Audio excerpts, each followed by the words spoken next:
Before October 4th, 2013, Brendan Lyons and Jamal Qasim had never met, but a few seconds in time would change all that and put them both on a long road to forgiveness. 911, how can I help you? The bicyclist was just hit by a car. In the back of my mind, I always thought that he truly hated me for what I've done to him. It is a belief Jamal Qasim carried inside since that October morning, the day his car drifted into the bike lane on Sunrise Road near Kolb, slamming into Brendan Lyons and his fiancée, Lorena Evans. Lorena's wrist was shattered, but Brendan had life-threatening injuries. To this day, the horror of the crash eludes him. I remember waking up on the morning of her birthday, and we were going out for a ride. I don't remember the crash. I don't remember any of that. But Jamal remembers every detail. My phone started going off. I had everything through the Bluetooth center, so I didn't take my hands off the wheel. But for that half a second, I looked at the little reader to tell me who called, and looked up. I had already collided with Brendan. And at that time, all I remember seeing is pretty much him rolling off my car, and I slammed on my brakes, pulled into the dirt lot, and I looked in my mirror, which was no longer there, on the side mirror, and I was frozen.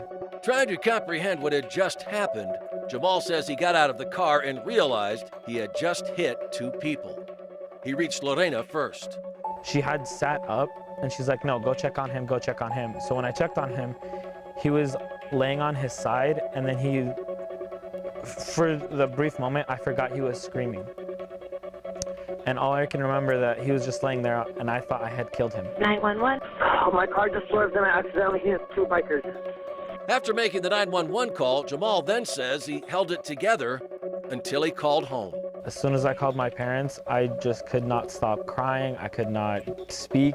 Tests revealed Jamal was not impaired. He had merely taken his eyes off the road and nearly killed two people.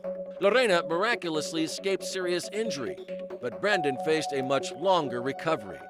His pelvis was fractured on both sides. He also had several fractured vertebrae. After the hospital stay, he spent the next year enduring painful rehab sessions. Nearly 2 years later, he was actually back on a bike. But what wouldn't heal was a never-ending longing to know about the person who nearly ended his life. Every opportunity that I had to either pick up a phone, I had his number from the police report, pick up the phone and call him, or write a letter and mail it to him. I got scared and I never did. Unknown to Brendan, Jamal was going through his own hell over what happened that day, believing he was the last person Brendan would ever want to meet. I always had that in the back of my mind, like, I physically hurt you. I put you in the hospital. I ended your firefighter career.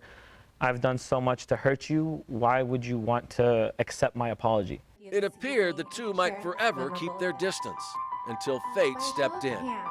As Jamal and Brendan were preparing to graduate from Pima College this month, Jamal attended a graduation event where Brendan happened to be a featured speaker. At the reception that followed, Brendan spotted Jamal and decided to act.